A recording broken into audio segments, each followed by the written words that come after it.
오늘은 이제 3월 1일 첫째 날입니다.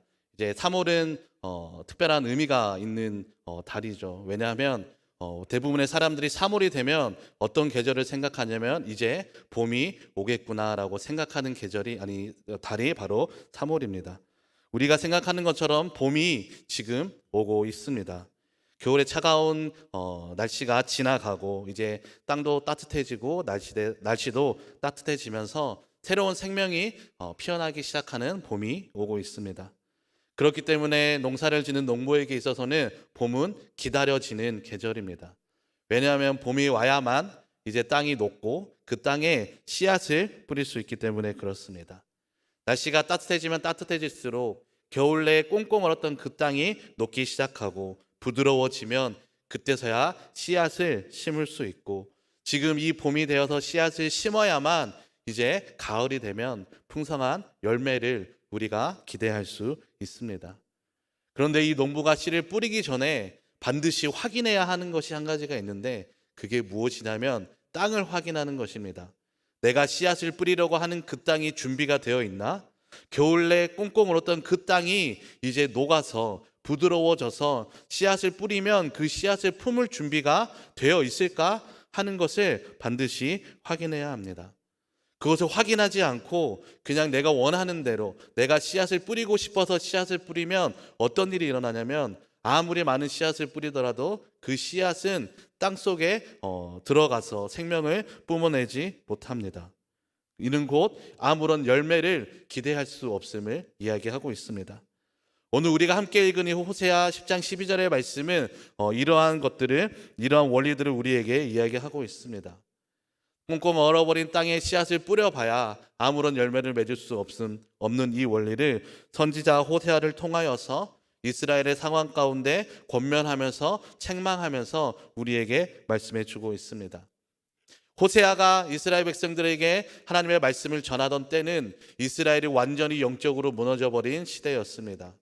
우상 숭배로 인하여서 하나님의 말씀을 떠나가고 우상으로 인하여서 하나님으로부터 멀어진 시대를 살아가고 있는 지금 이스라엘 백성들의 모습입니다. 이스라엘 백성들에게도 그 당시에 하나님께 올려드리는 제사는 있었습니다. 예배의 모습도 있었습니다. 하나님 앞에 제사를 드릴 성전도 있었습니다. 그런데 중요한 것은 그 안에 하나님이 없었습니다. 형식은 남아 있었지만 하나님을 향한 진심이 사라진 지가 오래되어버린 이스라엘 백성들의 모습입니다. 여러 우상들을 찾아서 절하면서도 하나님 앞에 나와서는 간구하지 않는 시대, 유일하신 여호와 하나님을 찾기보다 그저 나에게 유익을 줄 수 있는 어떤 한 신을 찾는 시대, 이 시대가 지금 이스라엘 백성들의 영적인 상태를 의미하고 있습니다. 준비되지 않는 이스라엘 백성들의 영적인 상태입니다.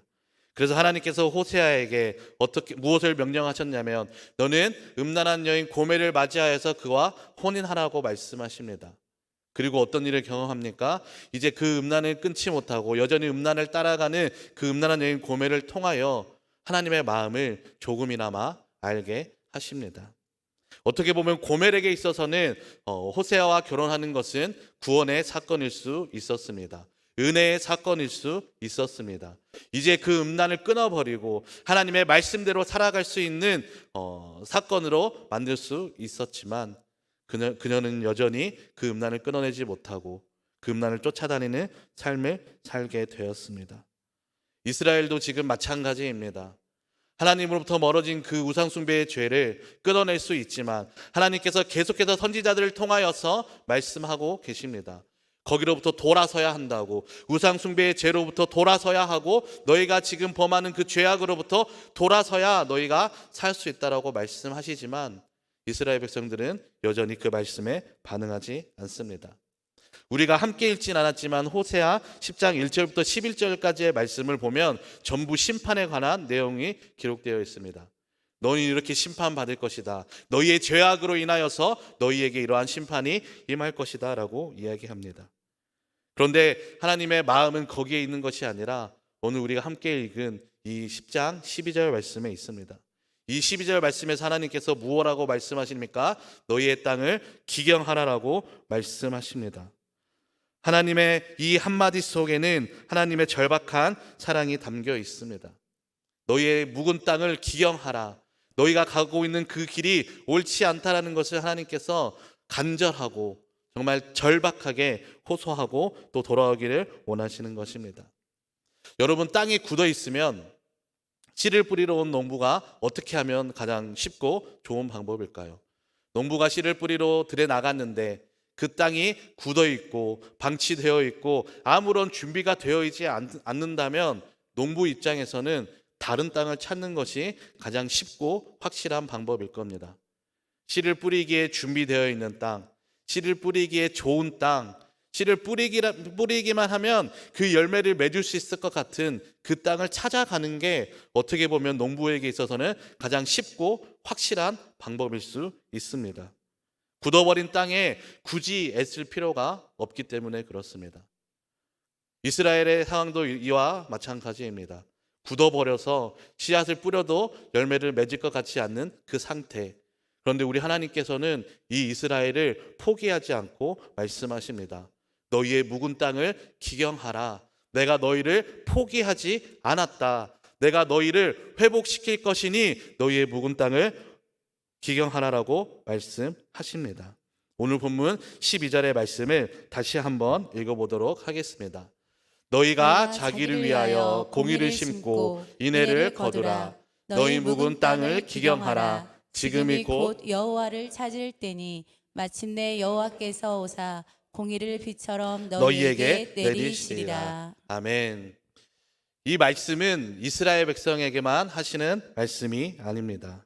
이 봄을 준비하면서 봄의 문턱을 지나가는 우리에게 있어서 우리의 마음은 과연 어떠한지, 우리의 마음은 이스라엘 백성들의 지금 영적인 상태, 굳어버린 땅, 묵은 땅과 같은 그 상태와 비슷하진 않은지 우리는 점검해 보아야 합니다. 그래서 오늘 말씀을 통하여서 우리의 마음을 말씀으로 다시 한번 점검해 보고 우리의 마음 가운데 이러한 묵은 곳이 있다면 다시 말씀으로 기경되어지는 은혜가 있기를 간절히 소망합니다. 성경에서 말하는 묵은 땅, 그 땅은 어떤 땅을 말하는 것일까요? 여러분은 묵은 땅이라는 이 단어를 들으면 어떤 이미지가 떠오르십니까? 아무래도 이런 이미지들이 많이 떠오를 것 같습니다. 오랫동안 아무도 경작하지 않아서 딱딱하게 굳어버린 땅, 잡초가 우거져 있고 온갖 돌이 박혀 있는 땅, 씨앗이 뿌리 내릴 수 없는 그런 땅의 모습이 아마 떠오르실 것입니다. 한때는 좋은 땅이었을 수도 있지만 한때는 씨앗이 뿌려졌을 때 그 씨앗을 품고 또 그 씨앗의 열매를 냈던 땅이었을 수는 있지만 지금은 그 생명력을 점점 잃어버리는 땅, 이 땅이 바로 묵은 땅이라고 할 수 있습니다. 그런데 이스라엘 백성이 처음부터 이런 묵은 땅의 상태는 아니었습니다. 하나님께서 이스라엘을 처음 선택하셨을 때 하나님께서 아브라함을 처음 부르시고 또 이스라엘을 부르시고 이스라엘을 선택하시고 그들을 애굽 땅에서 구원해 내셨을 때 그 40년의 광야 생활 동안 하나님께서 그들을 인도하시고 또 요단강을 건너게 하셔서 약속하신 젖과 꿀이 흐르는 땅 가나안 땅을 주셨을 때 이스라엘 백성들은 묵은 땅과 같지 않았습니다. 그들은 하나님의 말씀을 따라갔고 그들은 하나님의 인도하심을 따라 하나님께서 주시는 그 풍성한 은혜를 맛보았습니다. 만나를 맛보았고 메추라기를 맛보았습니다. 구름 기둥과 불 기둥의 은혜를 맛보았습니다. 그리고 가나안을 정복하면서 수많은 전쟁에서 하나님의 말씀에 순종하기만 하면 하나님의 말씀을 따르기만 하면 승리하게 하시는 하나님을 분명히 경험하였습니다. 다윗과 솔로몬의 시대는 어떻습니까? 다윗과 솔로몬이 하나님을 경외했을 때 하나님의 말씀을 따랐을 때에 하나님께서는 다윗과 솔로몬을 통하여 이스라엘에게 풍성한 은혜와 복을 더하여 주셨습니다. 그러나 이제 세월이 서서히 흘러가고 또 이스라엘 마음이 서서히 굳어가기 시작합니다. 하나님보다는 바알과 아세라를 섬기기 시작하고 하나님의 방법을 택하기보다는 인간의 방법을 택하여서 그 방법을 따라가기 시작합니다. 천천히 조금씩 하나님으로부터 멀어지기 시작하자 이스라엘 백성들의 영적인 상태가 어떻게 변화합니까? 묵은 땅처럼 단단하게 변화하기 시작합니다. 묵은 땅은 주인의 무관심으로 인하여서 방치된 땅입니다. 반면에 좋은 땅은 어떤 땅입니까? 주인이 늘 애정을 가지고 밭에 경작합니다. 농부가 땅을 갈고 거름을 주고 물을 주고 잡초를 뽑아야 그 땅이 좋은 땅으로 그 생명력을 유지할 수 있지만 묵은 땅은 주인의 관심을 받지 못합니다. 그러한 과정이 없기 때문에 땅은 서서히 굳어가기 시작합니다. 이스라엘 백성들의 모습이 그렇습니다. 하나님의 말씀으로부터 서서히 멀어가기 시작할 때 그들의 영적인 상태가 딱딱하게 굳어가기 시작합니다. 그들의 신앙을 돌보지 않을 때 그들의 신앙은 점점 하나님으로부터 멀어지기 시작합니다. 또 이 묵은 땅은 어떤 땅입니까? 씨앗이 도저히 뿌리를 내릴 수 없는 땅입니다. 마태복음 13장에 보면 예수님께서 씨 뿌리는 자의 비유를 가르쳐 주십니다. 길가와 돌밭과 가시덤불이 있는 땅, 그 밭에 떨어진 씨앗은 열매를 맺을 수 없었다라고 말씀하십니다. 묵은 땅에 씨앗이 떨어지더라도 그 땅이 딱딱하여 굳어있기 때문에 열매를 맺을 수 없는 땅, 그 땅이 굳은 땅입니다. 또 묵은 땅은 어떤 땅입니까? 아무도 씨를 뿌리려고 하지 않는 땅이 바로 이 묵은 땅입니다. 왜 씨앗을 뿌리지 않냐면 씨앗을 뿌려도 아무런 소용이 없다는 것을 이미 알고 있기 때문에 그랬습니다. 호세아 선지자 시대 당시 이스라엘 백성들의 모습을 보면 이와 같습니다. 아무도 소망을 가질 수 없는 시대, 아무도 소망을 품을 수 없는 이스라엘 백성들의 모습, 바로 묵은 땅의 모습이라고 할 수 있습니다. 그런데 이 모습이 이스라엘 백성들만의 모습입니까? 우리의 마음은 어떻습니까? 우리의 마음 속에 우리는 하나님을 의지하기보다 하나님의 말씀을 듣기보다 세상의 소리에 더 귀 기울이고 있지 않습니까? 천천히 서서히 하나님으로부터 하나님의 그 말씀으로부터 은혜의 자리로부터 멀어지고 있지는 않은지 우리는 말씀을 통해 기억해 보아야 합니다. 성경은 종종 이 땅을 마음으로 비유합니다. 그래서 이 묵은 땅은 우리의 마음이라고 생각해도 크게 다르지 않을 것 같습니다. 이스라엘 백성들이 그랬던 것처럼 우리도 우리의 마음이 이렇게 서서히 식어가지만은 않습니다. 하나님을 처음 알게 됐을 때에 예수 그리스도의 그 구원의 놀라운 은혜를 우리가 처음 깨달았을 때에 그 십자가의 은혜 앞에 내가 용서받지 못할 죄인이었음을 깨닫고 나를 구원하신 그 십자가의 사랑, 그 은혜가 얼마나 감사한지 그 십자가 앞에 감격하며 울었던 때가 있었습니다. 말씀 한 구절을 들을 때마다 감동이 있었고 또 기도할 때마다 눈물을 흘렸습니다. 예배 시간은 기다려지고 성도들과의 교제는 늘 기쁨이 넘쳤습니다. 그런데 이 시간이 점점 지나다 보니 점점점 익숙해지다 보니 우리의 마음에도 점점 딱딱하게 굳어가서 말씀을 들어도 더 이상 그 감격을 누리지 못하고 하나님 앞에 나와 기도하더라도 눈물 흘리지 않고 우리가 성도들과의 교제하더라도 그 기쁨을 함께 나누기보다는 다른 모습들이 먼저 보이기 시작하는 것은 아닙니까? 예배는 드리지만 형식이 되어버리진 않았는지 우리의 모습을, 우리의 마음을 되돌아보아야 합니다. 내가 묵은 마음이라는 것을, 내가 묵은 땅이라는 것을 우리가 어떻게 할 수 있냐면 그 증상들이 있습니다. 어떤 증상입니까? 묵은 마음은 말씀을 받아들이지 못하는 마음입니다. 예수님의 씨 뿌리는 자의 비유에서 길가에 떨어진 씨앗처럼 말씀이 더 이상 우리 마음 안으로 파고들지 못합니다.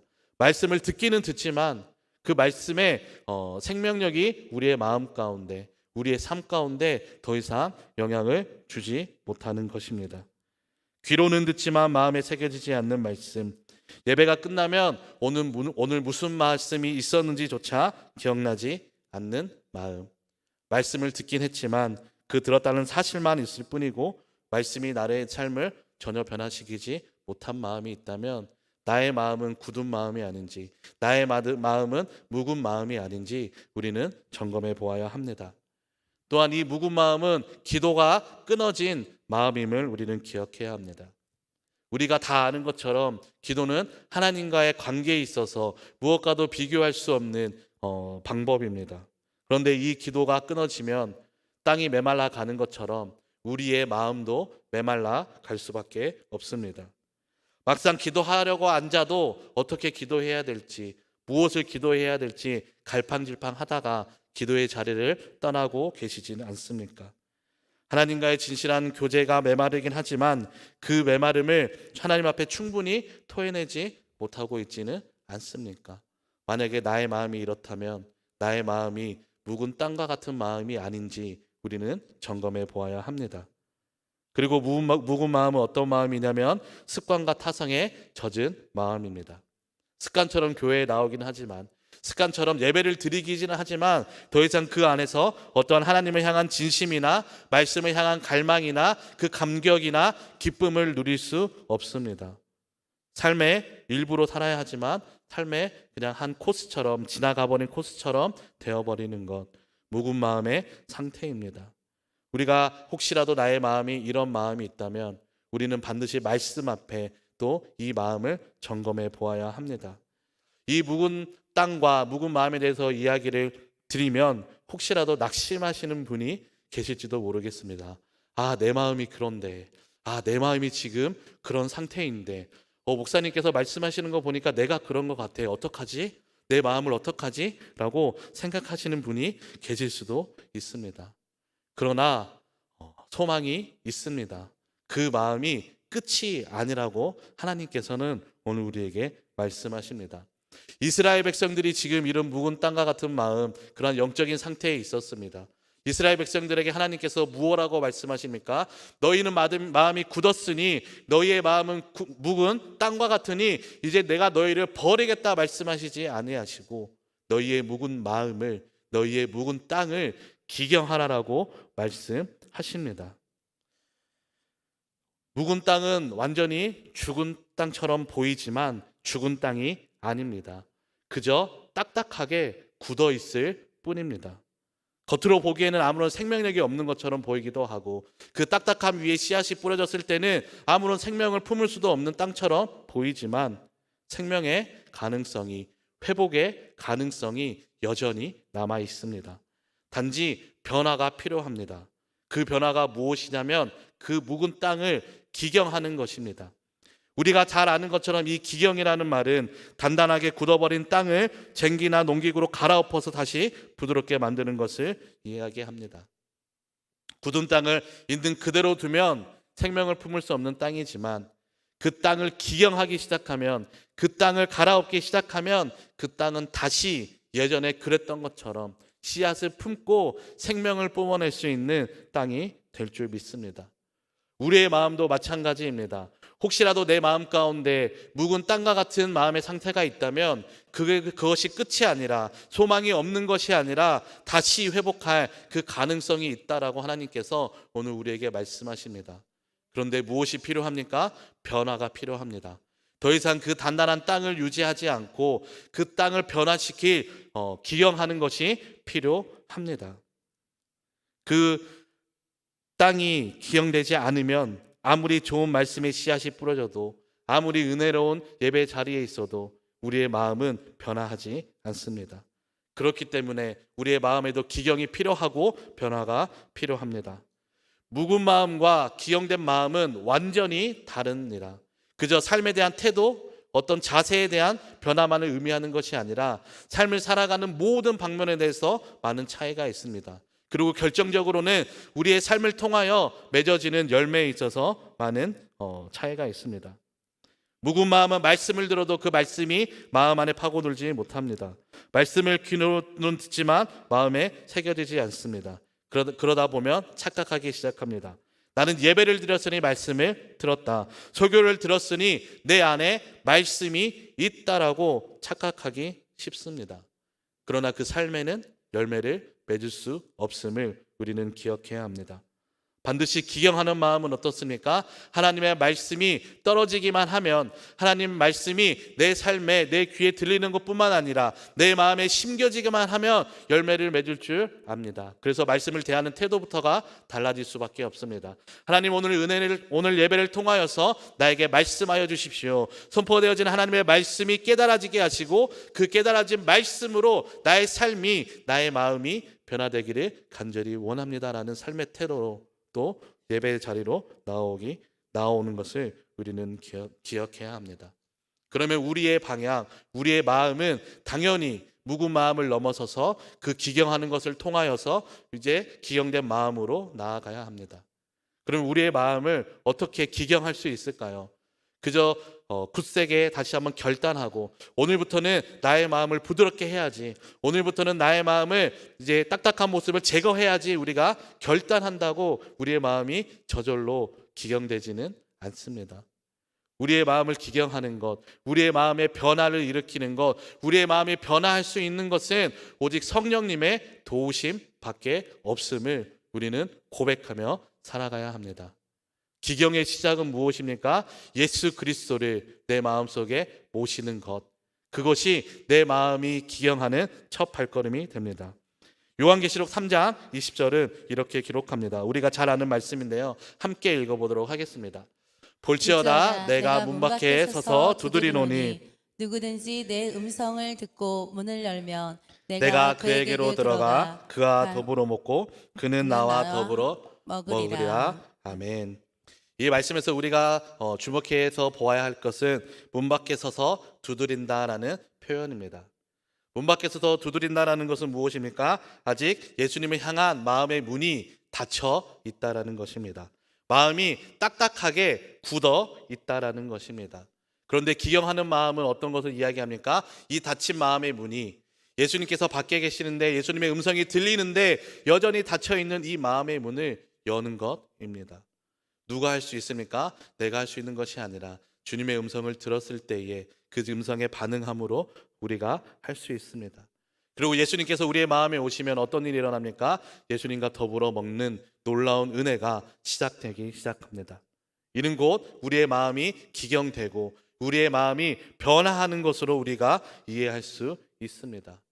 우리의 마음을 변화하는 것, 우리의 의지로, 우리의 결단으로 되는 것이 아니라 예수 그리스도를 바르게 알고 예수 그리스도를 내 마음에 모실 때 우리의 마음이, 우리의 묵은 마음이 변화되기 시작합니다. 성령님이 우리의 마음속에 계시면 성령님께서는 우리의 마음을 기경하기 시작하십니다. 변화시키기 시작하시는데 무엇으로 우리의 마음을 변화시키냐면 말씀과 기도로 우리의 마음을 변화시키기 시작하십니다.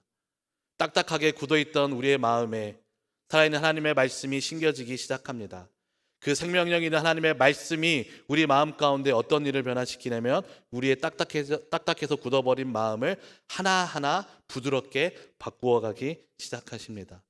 왜냐하면 내가 능력이 있는 것이 아니라 나의 마음에 심겨지는, 나의 마음에 이제 뿌려지는 그 하나님의 말씀이 능력이 있기 때문에 그렇습니다. 이사야서 55장 11절은 이렇게 이야기합니다. 함께 읽어보도록 하겠습니다. 이사야서 55장 11절 말씀입니다. 시작.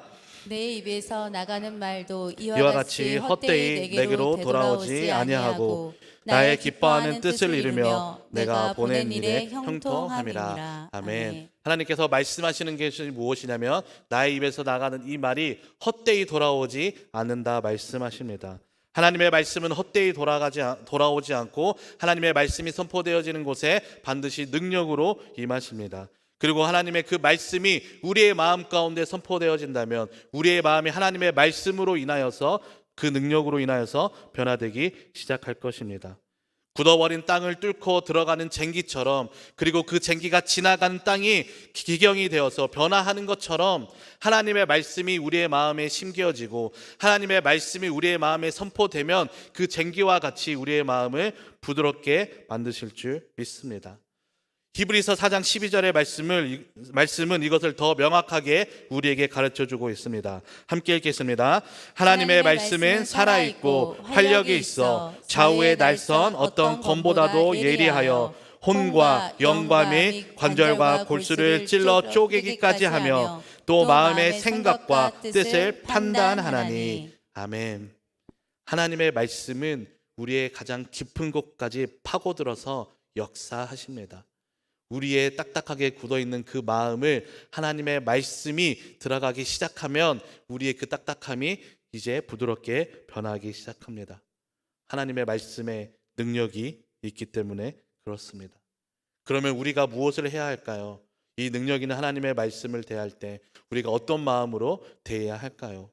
우리가 이 하나님의 말씀을 가까이 하기만 한다면, 이 하나님의 말씀을 읽고 듣고 묵상하기만 한다면, 우리가 세보문의 집회를 통해서 한창수 목사님께서 말씀하신 그 놀라운 풍성한 은혜 가운데 한 가지 더 확실하게 기억하는 게 있지 않습니까? 이 말씀을 암송하는 것이 얼마나 큰 힘이 있는지, 말씀을 입술로 고백하는 것이 얼마나 큰 힘이 있어서 한 영혼을 살려내는지 우리가 다 함께 감격하며 듣지 않았습니까? 한창수 목사님에게만 그 능력이 임하는 것이 아니라 우리도 역시 이 하나님의 말씀을 암송할 때, 하나님의 말씀을 가까이 하고 하나님의 말씀을 듣고 또 묵상할 때 하나님의 이 놀라운 말씀의 능력이 우리에게도 임할 줄 믿습니다. 그래서 딱딱하게 굳어버린 나의 마음이 있다면 이 말씀을 통하여서 이 말씀이 나의 마음을 부드럽게 만들어 가실 줄 믿습니다. 우리가 하나님의 말씀을 읽을 때 우리는 하나님의 마음과 그 뜻을 알 수 있습니다. 우리는 하나님의 말씀을 들을 때에 하나님께서 우리에게 하시고자 하는 하나님의 음성을 들을 수 있습니다. 우리가 하나님의 말씀을 묵상할 때, 하나님의 말씀을 암송할 때에 그 안에 담긴 놀라운 은혜를 우리에게 주시는 줄 믿습니다. 그래서 시편 기자는 시편 119편에 이렇게 고백합니다. 내가 주께 범죄하지 아니하려 하여 주의 말씀을 내 마음에 두었다라고 이야기합니다. 절망과 낙심 가운데 우리가 하나님의 말씀을 붙들 때, 하나님의 말씀을 들을 때, 하나님의 말씀을 묵상하고 암송할 때에 나의 절망적인 상황은 소망이 될 줄 믿습니다. 그리고 그 소망이 믿음이 되어서 우리의 삶을 하나님의 말씀이 지키시는 줄 믿습니다. 말씀이 우리 마음 안에 새겨질 때 우리의 삶은 변화됩니다. 말씀을 가까이 하려는 그 작은 결단이 저와 여러분의 삶을, 저와 여러분의 마음을 부드럽게 기경하게 될 줄 믿습니다. 우리가 이 말씀을 가까이 하는 방법 중에 이제 상반기 양육이 준비되고 있습니다. 여러 가지의 강의를 목사님들께서 또 강도사님, 전도사님이 열심히 준비하고 계십니다. 그 말씀을 가까이 하는 이 양육에 함께 하셔서 말씀의 그 놀라운 능력을 함께 누리시는 초청의 모든 성도님들이 되시기를 축복합니다. 또한 성령님께서는 우리의 마음을 어떻게 기경하시냐면 기도로 기경하기 시작하십니다. 기도는 하나님과의 관계이고 단순히 하나님 앞에 나와서 나의 원함만을 들이미는 청구서를 교환하는 시간이 아닙니다. 기도는 하나님과의 깊은 관계 가운데 우리를 초청하시는 하나님의 놀라운 사랑의 음성과 같습니다. 그 교제 안에서 우리의 마음은 변화하기 시작합니다. 메말랐던 마음이 부드러워지고 굳어졌던 마음이 녹아내리기 시작합니다. 내 고집, 내 감정만을 가지고 주님 앞에 나와서 기도하지만 하나님께서는 내 고집과 감정을 어떻게 바꾸어 주십니까? 하나님의 마음으로 바꾸어 주시기 시작하십니다. 예레미야 33장 3절에서 하나님께서는 이렇게 말씀하시는데요. 다 함께 읽어보도록 하겠습니다. 너는 내게 부르짖으라 내게 응답하겠고 내가 알지 못하는 크고 은밀한 비밀을 내게 보이리라. 아멘. 우리가 하나님 앞에 나와서 부르짖기 시작할 때에 하나님께서 무엇 하겠다고 말씀하십니까? 응답하겠다고 말씀하십니다. 그리고 거기서 머무르는 것이 아니라 알지 못하는 크고 은밀한 일을 보이겠다라고 말씀하십니다. 기도는 이렇게 하나님과의 크고 은밀한 일을 함께 교제할 수 있는 교제의 시간임을 우리는 기억해야 합니다. 그리고 우리가 이 기도의 시간을 지키면 지킬수록 우리의 마음이 어떻게 됩니까? 부드러워집니다. 딱딱하게 굳었던 우리의 마음, 세상을 살아가면서 여러 가지 상처를 받고 여러 가지 걱정과 여러 가지 근심으로 인하여서 세상의 소리가 더 쉽게 들리는 우리의 마음 가운데 우리가 기도의 자리에 나오면 하나님께서 말씀하십니다. 그것이 아니라고 말씀하십니다. 우리가 붙들고 가는 그 절망, 그 두려움이 전부가 아니라고 말씀하십니다. 그래서 우리에게 무엇을 가르쳐 주십니까? 정말 하나님의 마음, 그 너머에, 그 어려운 환경을 너머에 여전히 우리를 붙들고 계시는 하나님의 그 놀라우신 사랑을 보게 하는 시간이 바로 어떤 시간입니까? 하나님 앞에 나와 간구하는 시간인 줄 믿습니다. 기도는 우리를 하나님 앞에 세우는 시간입니다. 기도는 우리가 하나님 앞에 설 때에 우리의 부족함을 드러내는 시간입니다. 우리의 마음이 굳어 있음을 볼 수 있는 시간이고 그로 인하여서 하나님의 마음을, 하나님의 은혜를 구하는 시간입니다. 이것이 우리의 마음이 기용되는 귀한 놀라운 첫 출발이 또 한 걸음이 되기를 간절히 소망합니다. 빌립보서 4장 6절과 7절의 말씀은 기도에 대해서 우리에게 이렇게 가르쳐주고 있습니다. 함께 읽어보도록 하겠습니다. 아무것도 염려하지 말고 다만 모든 일에 기도와 간구로 너희 구할 것을 감사함으로 하나님께 아뢰라. 그리하면 모든 지각에 뛰어난 하나님의 평강이 그리스도 예수 안에서 너희 마음과 생각을 지키시리라. 아멘. 기도할 때 어떤 일이 일어납니까? 하나님의 평강이 그리스도 예수 안에서 우리의 마음과 생각을 지키신다라고 말씀합니다.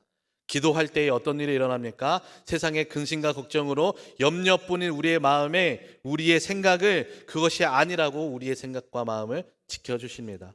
그래서 다시 세상에서 살아갈 수 있는 새 힘을 우리에게 허락해 주십니다. 내일부터 새벽 예배 시간이 이제 5시 40분으로 변경이 됩니다. 단순히 시간이 변경되는 것이 아닙니다. 그동안 새벽 예배에 나오고 싶었지만 시간으로 인하여서 하루를 시작하는 것에 부담이 있어서 나오지 못했던 성도님들에게 그 부담을 조금 덜어드리고 이제 그 은혜의 자리로, 그 기도의 자리로, 우리의 묵은 마음을 기경할 수 있는 그 자리로 초청하는 것입니다. 왜냐하면 기도할 때 우리의 마음이 부드러워지고 기도할 때 우리의 딱딱하게 굳었던 마음이 다시 변화가 되기 때문에 그렇습니다. 오늘 호세아 선지자는 이스라엘 백성들을 향하여서 묵은 땅을 기경하라라고 이야기하면서 중요하게 선포하는 말씀이 한 가지가 더 있는데 그것이 무엇이냐면 지금이 곧 여호와를 찾을 때라고 우리에게 가르쳐 줍니다. 이스라엘 백성들이 이제 그 묵은 땅을 기경하는 때는 한참 지나서 시간이 지나서 그들이 묵은 땅을 기경하는 것이 아니라 지금 너희가 여호와를 찾음으로 너희의 묵은 땅을 딱딱하게 굳었던 너희의 마음을 부드럽게 해서 다시 하나님 앞으로 돌아와야 한다라는 갈급함과 간절함이 있습니다. 바로 타이밍의 문제이죠. 땅을 기경해야 할 때가 있습니다. 말씀을 들어야 할 때가 있습니다. 은혜의 자리를 사모해야 할 그 때가 있습니다. 이 때가 지나가면 그 은혜를 누리지 못할 수도 있습니다. 전도서 3장 1절에는 이렇게 고백합니다. 천하의 범사에 기한이 있고 목적이 이룰 때가 있다라고 이야기합니다. 그리고 호세아는 이스라엘 백성들을 향하여서 지금 너희가 여호와를 찾을 때라고 이야기합니다. 긴박한 호소이죠. 지금이 아니면 안 된다라는 호소입니다.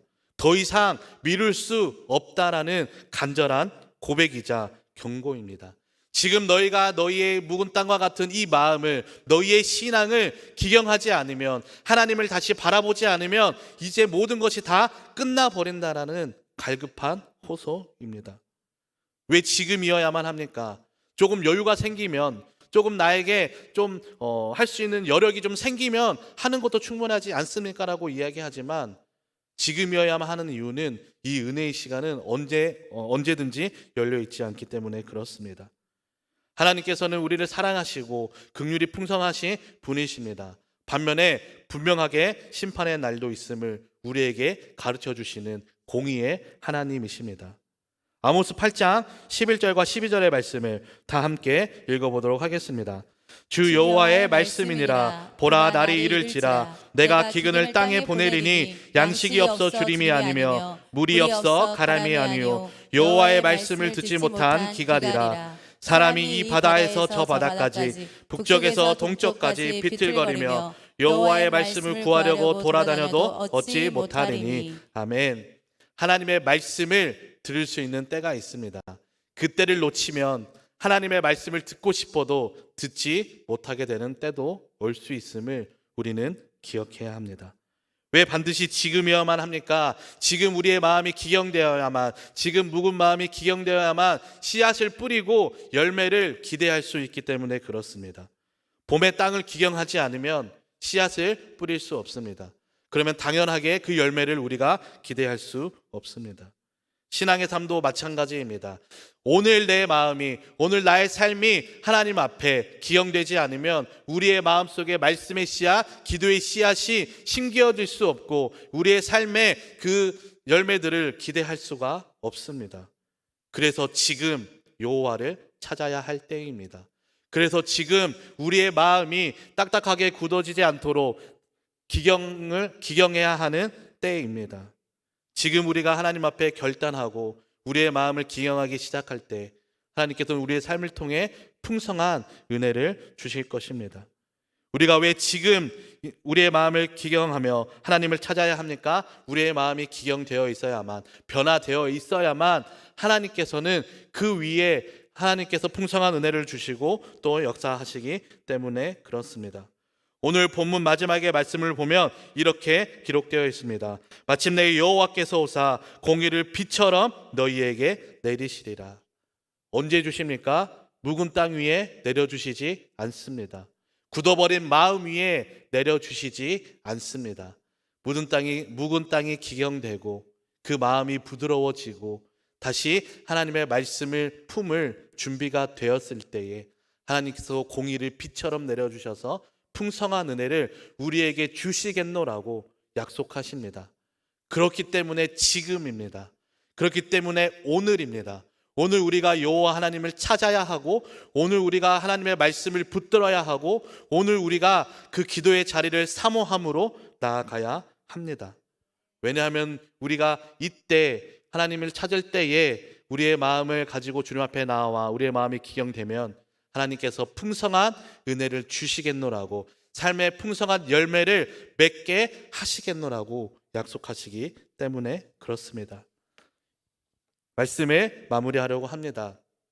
기경하는 마음 위에 변화하는 마음 위에 하나님께서 은혜를 약속하십니다. 호세아 10장 12절의 말씀은 이스라엘 백성들을 향한 갈급하고 절박하고 긍휼이 넘치는 호소입니다. 너희의 묵은 땅을 기경하라. 지금이 곧 여호와를 찾을 때다라고 이야기하고 있습니다. 그리고 이스라엘을 향한 이 말씀은 오늘 우리에게도 동일하게 울려 퍼지고 있습니다. 우리의 마음이 혹시 굳은 땅과 같이 딱딱한 마음으로 굳어가고 있지는 않습니까? 말씀을 듣긴 듣지만 말씀의 그 능력은 잃어버리고 말씀을 들었다라는 그 기억만 가지고 마치 살아있는 것처럼 마치 부드러운 땅처럼 우리가 살아가고 있지는 않습니까? 하나님과의 관계를 나누는 그 기도의 시간은 떠나버리고 메말라가는 그 굳은 땅처럼 우리의 마음이 지금 메말라가고 있지는 않습니까? 하나님께서 그 굳은 마음을 가지고 있는 모든 주의 자녀들에게 우리에게 말씀하십니다. 너희의 묵은 땅을 기경하라. 너희가 묵은 땅을 기경하고 여호와 하나님을 찾으면 그 위에 공의를 비처럼 내려주겠다라고 말씀하십니다. 묵은 마음과 기경하는 마음은 완전히 다릅니다. 삶의 태도가 다르고 예배의 자세가 다르고 말씀을 대하는 마음이 다르고 삶의 열매가 다릅니다. 무엇보다도 하나님께서는 기경하는 마음, 묵은 마음을 기경하는 그 영혼을 기뻐하십니다. 그래서 약속하시죠. 공의를 비처럼 내려주겠나라고 약속하십니다. 3월 10분임의 달을 시작하면서 오늘 이 말씀이 올 한 해를 살아가는 귀한 결단의 말씀이 되기를 간절히 소망합니다. 우리의 삶 속에서 말씀을 가까이 하겠다는 결단, 기도의 자리를 사모함으로 나오겠다는 결단, 이 작은 결단들이 모여서 우리의 마음이 굳은 마음으로 살아가는 것이 아니라 언제든지 하나님의 말씀이 뿌려지기만 하면 언제든지 기도의 씨앗이 뿌려지기만 하면 그 씨앗을 품고 풍성한 열매를 키워내는 좋은 땅의 삶으로 그 열매를 경험하고 또 그 열매를 누리는 삶으로 살아가시기를 간절히 소망합니다. 3월에도 계속되어지는 은혜의 자리가 있습니다. 온가족 금요차례 준비되고 있습니다. 귀하신 강사님들을 모셔서 이 은혜를 함께 이 강단에서 선포하기를 간절히 소망하는 마음으로 준비되고 있습니다. 이 선포되어지는 말씀의 은혜, 이 기도의 은혜를 놓치지 마시고 기도의 자리를 사모하심으로 함께 하셔서 풍성한 은혜를 누리시는 초청의 모든 성도님들이 되시기를 간절히 소망합니다. 하나님의 말씀은 반드시 역사하십니다. 하나님께서 약속하신 것은 반드시 이루어 주십니다. 우리가 말씀과 기도로 우리의 마음을 기경하기 시작할 때, 우리가 기경하는 마음을 가지고 살아가기 시작할 때에 하나님께서는 우리의 삶에 풍성한 은혜를 약속해 주시고 반드시 그 열매를 맺게 하실 것입니다. 2016년 이 하나님께서 주시는 삶의 풍성한 은혜, 믿음의 풍성한 은혜들을 또 이 열매들을 받아 누리시는 초청의 모든 성도님들이 되시기를 주님의 이름으로 축복합니다.